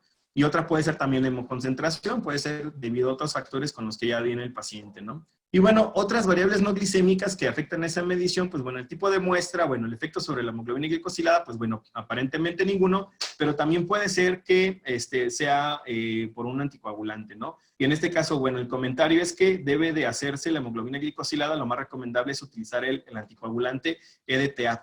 En este caso, pues bueno, lo que hacemos aquí es poder utilizar ese anticoagulante, también podemos utilizar otros anticoagulantes como tal para poder generar una buena muestra, una buena calidad de muestra. El tiempo de estabilidad de la muestra es otra parte muy importante y esta está en función de lo que es la temperatura. La temperatura, en este caso, la hemoglobina puede ser inestable a más de 4 grados centígrados por 7 días, es decir, ya no se recomienda medirla más después de ese tiempo, y por el contrario, el comentario es que se debe de conservar la hemoglobina glicosilada y está en función de la temperatura, y eso es cuando la tenemos por debajo de menos 20 grados. La pregunta es, ¿puedo congelar la muestra para poder medir la hemoglobina glicosilada? Sí, incluso existe la literatura que dice que es hasta menos 70 grados lo que se puede, para que se pueda conservar una muestra y se puede medir hasta después de 10 años, ¿no? Pues quién sabe, no nos va a tocar hacer esto tal vez porque no es muy práctico para el laboratorio, pero bueno, eso es muy importante. Fármacos metabolitos también, la hemoglobina glicosilada puede ser lábil y eso es que se puede romper esa interacción por un cambio de pH, por presencia de vitamina C o por el incremento como tal de la bilirrubina, ¿no? Eso, bueno, hay que consultar la bibliografía de cada uno de los fabricantes de los estudios para poder saber si eso nos va a traer una interferencia o no. Eso lo podemos leer en el inserto directamente. El tiempo de vida de los eritrocitos también es eso, ¿no? Es decir, si hay alguna cierta labilidad de los eritrocitos que se pueda presentar, es decir, defectos en la membrana, etcétera, los niveles de hemoglobina glicosilada, pues evidentemente van a tener esa variación, ¿no? Y esa variación también puede ser en menos de 3 meses, es decir, puede presentarse en cualquier momento. Si es posible, pues hay que conocer el historial del paciente en cuanto a sus niveles de glucosa, y con y sin tratamiento. Esto es para poder irlo vigilando poco a poco en el laboratorio, ¿no? Pruebas point of care, que son las pruebas estas que nos presentan algunos de los equipos que son muy similares, por ejemplo, el iChroma, que son equipos donde nos podemos llevar directamente al hospital, ¿no? El porcentaje de error y el coeficiente de variación, es decir, lo que es la exactitud y la precisión, pues bueno, son más elevados con sangre capilar, es decir, estos, lo que quiero decir aquí es que tenemos mayor margen de error y mayor margen de coeficiente de variación, esto es la precisión.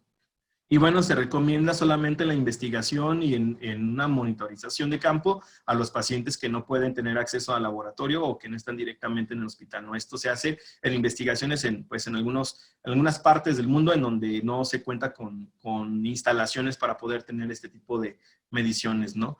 Y bueno, hemoglobinopatías, creo que ya hablamos mucho de esas. La sangre venosa arteriosa, esto es una pregunta también importante. Sangre de la vena o sangre de la arteria, pues no existe ningún efecto significativo. Yo también he medido de ambas partes. Aquí nada más hay que tener en consideración que debe ser con el anticoagulante, con EDTA, y se admite todo tipo de sitios de obtención de muestra sanguínea, ¿no? Venosa y capilar. Neonatos, sin datos suficientes. No hay evidencia suficiente que diga que no se puede medir. Sin embargo, pues evidentemente nuestro pico de hemoglobina glicosilada tenderá a tener cierto margen de error, ¿no? Preferible no utilizar la prueba en neonatos, y hay otras pruebas para poder, en este caso, pues en neonato no le vamos a vigilar el monitoreo de la concentración de glucosa ni a diagnosticarle diabetes, y mucho menos ahí, ¿no? Pero también puede ser que nos pidan una prueba, no hay que negarnos, pero hay que interpretar los resultados de la mejor forma. Pediátricos, variable, posiblemente tiene algunos efectos clínicos significativos, y finalmente, bueno, no se utiliza para diagnóstico en pediátricos, eso es clarísimo, creo que me faltó comentar al inicio, no se utiliza en pacientes pediátricos. Deficiencia de hierro, pues bueno, puede ser estadísticamente si hay datos importantes, pero no clínicamente significativos, y si hay que utilizar hemoglobina glicosilada con precaución, ¿no? o interpretarla. Administración de hierro vía oral, bueno, sí se ha reportado una disminución de lo que es la reducción de hemoglobina glicosilada, y se prefiere utilizar otro tipo de marcadores que mejoren los índices eritrocitarios, ¿no? Y finalmente la administración de hierro IV, estadísticamente es importante, pero no clínicamente, y eso es preferible utilizar otro marcador, ¿no? Entonces, hasta ahí las variables como tal. Entonces, ya nada más para resumir esta parte de las variables, tener en consideración dentro de nuestra entrada como tal en la fase preanalítica, lo que es todo este tipo de datos importantes clínicos y sobre todo de laboratorio que pueden interferir en lo que es la obtención del resultado, ¿no? Y bueno, fíjense, si hay interferencias de la medición de la hemoglobina glicosilada, pues no es posible el diagnóstico, esto está clarísimo. Si los pacientes presentan cualquiera de las variaciones que mencionamos anteriormente, de las variables, perdón, o si en nuestro caso la determinación de lo que es ¿cómo se llama? La que es perdón, ya acá los perros de mi vecino ya me distrajeron un poquito. En este caso, si no es posible entonces determinar como tal o eliminar esas interferencias, pues no nos es posible hacer el diagnóstico. Es posible evaluar el control metabólico, pero no el diagnóstico, y hay que utilizar otras pruebas como por ejemplo las pruebas de la fructosamina, ¿no? Y aquí esta tablita de este buen artículo que localicé de este año, que fue publicado en abril de este año, que apenas es un preprint, y en este caso por aquí les incluí el DOI, que se los voy a pasar, porque esto nos da cuenta de cómo es que se mide el porcentaje de hemoglobina glicosilada junto con la fructosamina en micromoles por litro y la albúmina glicada también en porcentaje. Y fíjense que más o menos para lo que es el valor de hemoglobina glicosilada de 6 puntos porcentuales, hay un nivel límite ya pegándole casi ya a lo que es este límite superior de la fructosamina, del valor normal que consideramos en el laboratorio de 200 hasta 250 o un poquito más micromoles por litro, ¿no?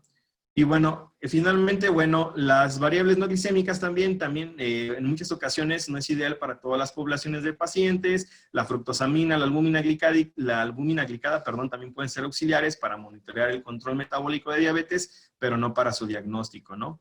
Finalmente, bueno, el monitoreo continuo de esos niveles de glucosa no pueden ser subestimados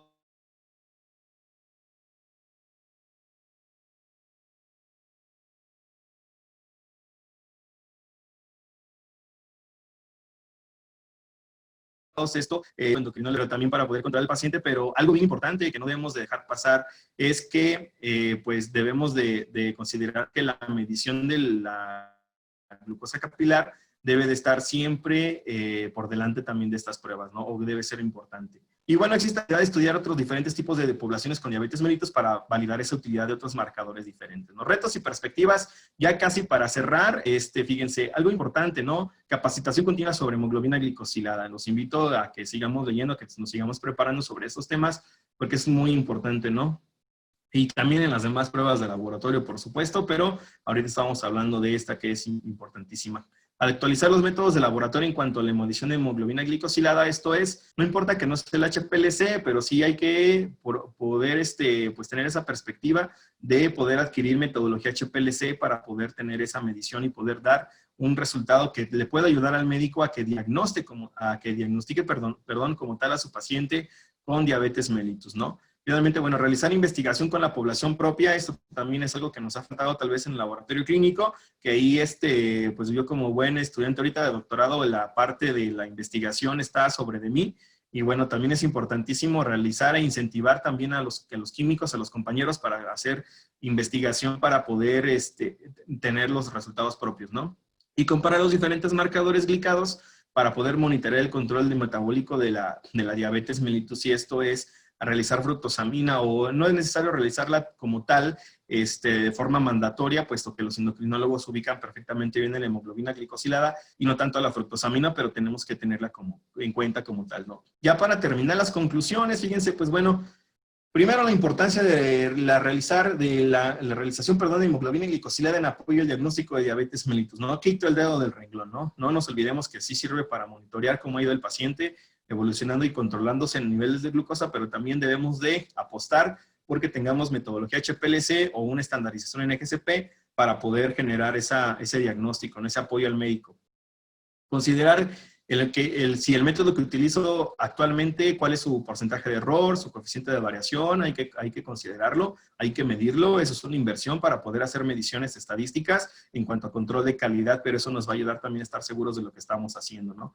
Actualizar la fase preanalítica y analítica con base en las probables interferencias sobre los resultados de hemoglobina glicosilada. Esto es, checar si la hoja de entrada con que ingresa el paciente al laboratorio, si los requisitos y si las consideraciones clínicas son favorables, ¿no? Y si son favorables, pues adelante, pero también si hay ciertas implicaciones clínicas y también las que no nos alcanzamos a detectar, porque también les he de decir, como no somos médicos, pues no podemos tener en consideración todo el campo clínico del paciente y muchas veces pues, se nos van bastantes cosas que no podemos observar a simple vista hasta que las medimos o hasta que viene directamente por parte del médico, ¿no? Y bueno, pues por mi parte será todo. Nada más déjenme pedirles, por favor, déjenme tomar un poquito de aire también y déjenme pedirles, por favor, si pueden escanear el código QR que aparece en su pantalla. Espero que tenga buena resolución y si no, pueden también ustedes tomar en consideración escribir esa liga para poder en su teléfono celular, en su computadora, para que puedan ustedes tener acceso a la encuesta, ¿no? Les doy por aquí un tiempecito, no se preocupen, por aquí nos esperamos un poquito.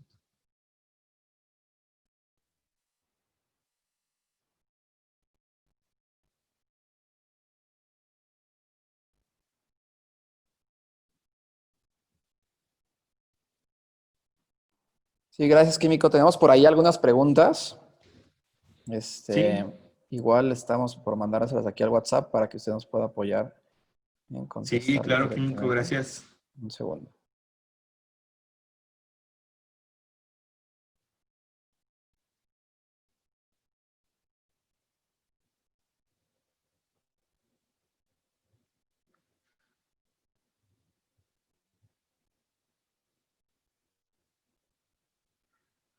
Okay. Mire, listo, Químico, se la puedo leer. Del químico Abel, del químico Estrada Ñáñez, pregunta, ¿en embarazo se pueden usar carga de glucosa oral de 75 gramos? Hay estudios que indican que no hay diferencias significativas si se usa carga de 100 gramos. Esto fue porque la carga de 100 gramos genera más náusea en las pacientes. También está documentada en la NOM SSA 015. Ok, muy buena pregunta. Pues ahí sí es importante considerar que, bueno, la forma de administrar la glucosa oral de 75 gramos a paciente mujer que no tiene embarazo y a varones, por ejemplo, como nosotros, pues bueno, ha sido gracias a diferentes estudios que sí han mostrado que se obtienen mejores resultados predictivos, pero sobre todo mejores resultados en cuanto al apoyo diagnóstico de la diabetes mellitus. Ahora bien, en cuanto a la mujer embarazada, utilizar 100 gramos, que es la recomendación, y no utilizar 75, pues bueno, es importante también, como lo comenta el químico, que sí es con base en esos estudios que se han realizado, donde sí, efectivamente, la cantidad de 100 gramos han brindado mejores resultados también predictivos para poder considerarlo como una buena opción dentro de la batería de pruebas para el diagnóstico de la diabetes mellitus gestacional. Ahora bien, también no descarto la posibilidad, y que también lo he leído un poco, acerca de realizarlo con otras concentraciones de glucosa. Por aquello, en este caso el químico también hay que verlo desde ese punto de vista, y se me hace fabulosamente muy bueno, que es ver por la condición del paciente, ¿no? Como tal, que no le vaya a generar este tipo de complicaciones. Y sí, efectivamente, sí se han reportado otros estudios con cantidades de glucosa diferentes. Sin embargo, la consideración aquí es utilizar tal vez la prueba, el test de Sullivan, que es a 50 gramos, que es un poco menos de 75 gramos, para poder generar los resultados en diferentes tiempos. Aquí ya no son solamente medición en ayuno, 50 gramos y lo que es la medición a las 2 horas, sino que aquí es el ayuno, los 30 minutos, 60 minutos, después de ahí nos pasamos a los 120, y si el médico quiere, si el ginecólogo quiere, pues nos podemos ir más adelante también. He de decirles que he experimentado dentro del laboratorio que el médico nos solicita que le administremos diferente carga de glucosa, y esto también, pues ahí donde manda capitán no gobierna marinero, ¿no? Pero también hay que nosotros tener en consideración y estar sustentados, soportados en la evidencia científica para el laboratorio clínico, que es 100 gramos en mujer embarazada, o 50 el test de Sullivan, y 75 mujer no embarazada, y para el público en general. Gracias. Perfecto, químico. También nos preguntan por ahí si podría ampliar un poco más la información de cómo registrarse para acreditar la hemoglobina glicosilada con el NGSP. Ok, sí, bueno, aquí en este caso, quien hace la trazabilidad, es importante también reconocer esta parte. Quien hace la certificación es el NGSP a través de su portal, que les voy a enviar ahí a través del correo electrónico. Pero es importante decirles algo. Ahorita en este momento, a partir de hace algunos años para acá, como 5 años para acá, el NGSP está recibiendo solamente a los laboratorios que fabrican la tecnología como tal, los instrumentos y los reactivos. Claro está que también nosotros como laboratorios podemos participar para poder generar certificación, y nos tenemos que registrar directamente con el NGSP. Evidentemente tiene una cuota para poder nosotros recibir las muestras que ellos nos proporcionan. Es como si fuera un control de calidad. Y aquí en este caso, bueno, ingresando a la página como tal aquí del NGSP, podemos conseguir mayor información. Y bueno, he de decirles, por ejemplo, en el laboratorio, en mi experiencia, lo que hemos hecho es asegurarnos que cuando vamos a comprar lo que es el reactivo para la hemoglobina glicosilada, pero sobre todo también lo que es los instrumentos, los materiales, siempre preguntamos a los proveedores si tiene esa trazabilidad, para nosotros evitarnos ese paso, porque, bueno, hace algunos años era sumamente costoso. Ahorita no he ido a actualizar en cuanto a los laboratorios mexicanos, pero antes solamente tenían 2 ese grado de reconocimiento certificado para poder generar las pruebas. Pero como ha habido pues esos problemas en cuanto al costo de las pruebas y la certificación en NGSP como un laboratorio privado particular, pues se nos ha sugerido a través del propio NGSP, a través de la ADA y de la OMS, que seamos laboratorios proveedores de resultados con pruebas que tengan esa trazabilidad para evitarnos esos inconvenientes. Pero no dudo que si tienen un guardadito, el químico, la química que pregunta acerca de su laboratorio, tiene un guardadito y tiene el HPLC, pues adelante puede registrarse directamente en la página para que pueda generar toda la tramitología. Yo no lo he hecho, yo no me he inscrito para la certificación del NGSP, pero ahí vienen todos los datos directamente en la página, que ahorita pues no los tengo como tal, ¿no? Pero serían buenos. Muchas gracias. Químico, también preguntan si no afecta la anemia del embarazo en la realización de hemoglobina glucosilada. Ok, sí, también sí afecta. De hecho, dentro de las variables de las diapositivas, las que comentábamos, sí es importante señalar que, bueno, sí es cualquier tipo de hemorragia, cualquier tipo de anemia también, cualquier tipo de disminución de la hemoglobina en todos los ámbitos. Y obviamente en el embarazo, pues sí, disminuye también la concentración de hemoglobina, y también hay que reconocerlo, la administración de hierro, de fumarato ferroso, o la administración de hierro también interfieren en los resultados. Entonces, bueno, aquí sí es una paciente embarazada y que no demuestra anemia en una biometría hemática, se la podemos hacer sin ningún problema. Si muestra anemia, evidentemente que los resultados, mientras no sea, ojo que también lo comenté y esto se comenta a través de la ADA, si tiene menos de 7 gramos por decilitro de glucosa, ya no se puede hacer la medición de la hemoglobina glicosilada. Se prefiere decirle al médico, no hay reporte de resultado de hemoglobina glicosilada, y se recomienda que una vez que se restablezca el nivel de hemoglobina, otra vez manda a la paciente en otros 3 meses posteriores, ¿no? Perfecto. Otra pregunta más, químico. Bueno, una duda. Dentro de los analizadores, ¿qué opina usted sobre el lector portátil de Bayer? ¿Sobre el qué, perdón? ¿Lector portátil? Lector portátil de Bayer. Ok, lo desconozco, no he conocido ese equipo. No, de Bayer no he tenido conocimiento, solamente lo que he manejado es de Cobas, de Biorad, de Toso, de Croma, pero no de Bayer, ¿no? Fíjese, desconozco. Me imagino así por lo que comenta, es un point of care. Seguramente los resultados de precisión y de exactitud, pues bueno, a menos de checarlo en el NGSP o checar el inserto de la prueba, pues seguramente deberán de contar con la trazabilidad, ¿no? Y con buenos resultados, pero no, desconozco el de Bayer, no lo he utilizado. Perfecto. Una más. Dicen y tienen duda acerca de si pacientes con deficiencia de B12, deficientes de hierro, pacientes con eritropoyesis disminuida, pacientes con falta renal, pacientes esplenectomatizados, pueden afectar la medición de HbA1c. Sí, claro, sí puede afectar esto. Todo aquel procedimiento que lleve a la disminución de la concentración de hemoglobina total, evidentemente va a impactar en el resultado de lo que es la hemoglobina glicosilada, ¿no?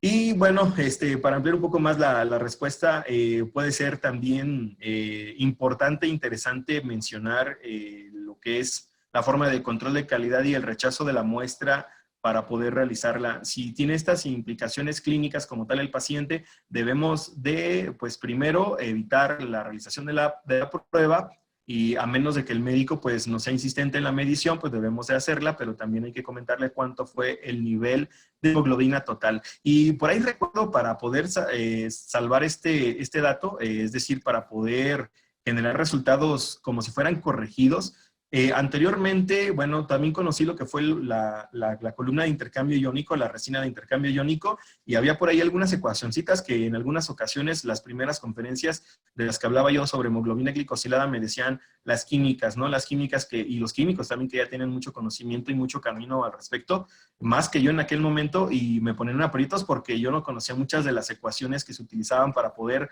corregir los niveles de hemoglobina glicosilada, pero siguen siendo también todavía pues inexactos, imprecisos, ¿no? Pero sí puede haber una disminución en las concentraciones de hemoglobina glicosilada en esos pacientes.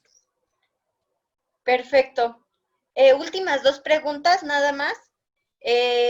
Para seguir contestando sus preguntas es necesario que nos respondan la encuesta que les enviamos a través del link mediante el chat, y ahí estaremos contestando todas sus preguntas que tengan. Las últimas 2, químico, ¿a partir de qué edad es conveniente realizar la HbA1c? Ok, perfecto. Si fuéramos estrictos en la parte teórica y de la hematología, pues el gen de la hemoglobina fetal se apaga en la vida extrauterina, ¿no? Casi de inmediato, en cuanto las concentraciones de oxígeno están sensibilizando a la eritropoyesis para que pueda producir menos hemoglobina fetal.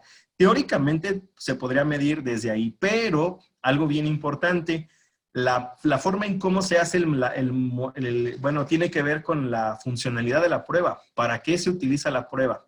2 cosas: para poder monitorear el control glicémico del paciente, y la otra, como lo dije y no quito el dedo del renglón, para el diagnóstico. Entonces, estas comienzan a surtir efecto en una edad, pues bueno, no, tal vez estaría mintiendo si dijera una edad en específico en la etapa infantil, pero en aquel paciente que se presente ya como tal signos de datos de diabetes mellitus tipo 1, porque también es muy importante, no sé si alguien haya tenido esa pregunta, es decir, si hay pacientes con diabetes mellitus tipo 1, ¿se puede utilizar la hemoglobina glicosilada para ver cómo está controlada su enfermedad? Sí.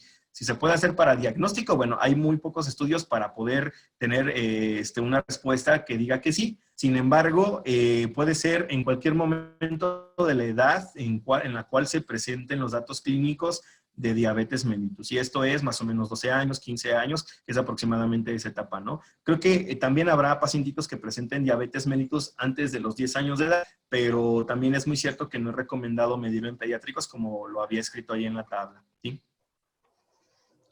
Ok, químico. Por último, la última pregunta sería, ¿existe alguna evidencia con respecto a alteraciones de la HbA1c por la forma en que se toma la muestra y el tiempo en que tarda en procesarse la misma?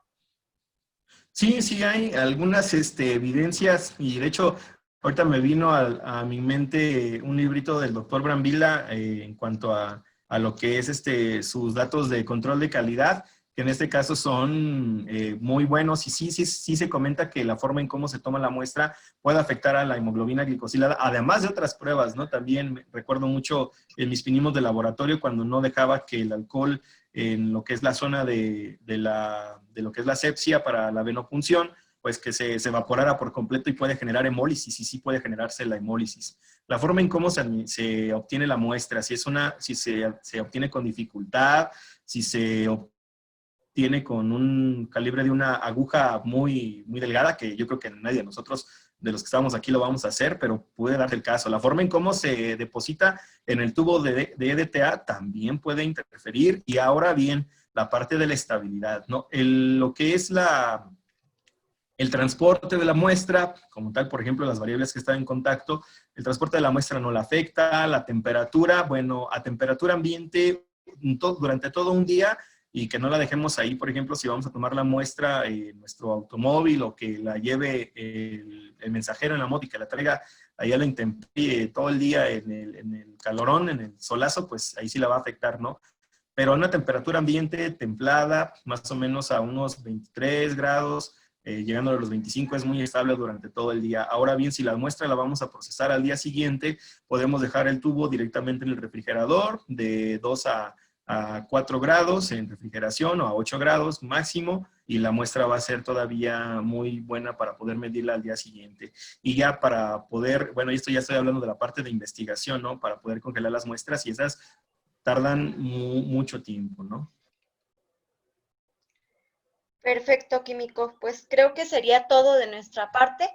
Pues una vez más agradecer a cada una de las personas que pudieron estarnos acompañando durante este webinar y recordarles que por ahí en el chat les mandamos un link y un código QR que los lleva directamente a la encuesta, en la cual nos servirá para enviarles las memorias al término del webinar, y pues también para explicarles un poco. El próximo viernes tendremos una plática con un ponente argentino, la cual trata de electrolitos en la función renal.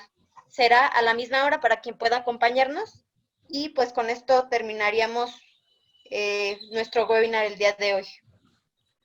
Muchas gracias, químico Abel. Aquí delante de todos los químicos, agradecerles su ponencia, la verdad bastante interesante, muy enriquecedora. Y pues bueno, los esperamos dentro de 8 días. Igual viene un ponente, bueno, va a estar un ponente argentino transmitiendo acerca de electrolitos en la función renal. Gracias, químico. Perfecto. Sí, muchísimas gracias a todos, colegas, público en general, por haber tomado ese tiempo para poder aquí dedicar esos minutos al estudio de hemoglobina glicosilada tan apasionante para mí. Y bueno, agradezco mucho, licenciado Ricardo, también por ahí a Vania, y también saludos por ahí al ingeniero Gibran también. Y pues a todos los colegas no conocidos y los que no conozca, y de otros estados también de la República. Muchísimas gracias. Espero que igual me vuelvan a invitar a otro tema por ahí, igual de diabetes. Ya saben que me muevo en estos campos, pero bueno, estamos aquí para servirles y estamos a sus órdenes. Muchas gracias. Claro que sí, químico, muchas gracias y damos por terminada. Hasta luego. Hasta luego.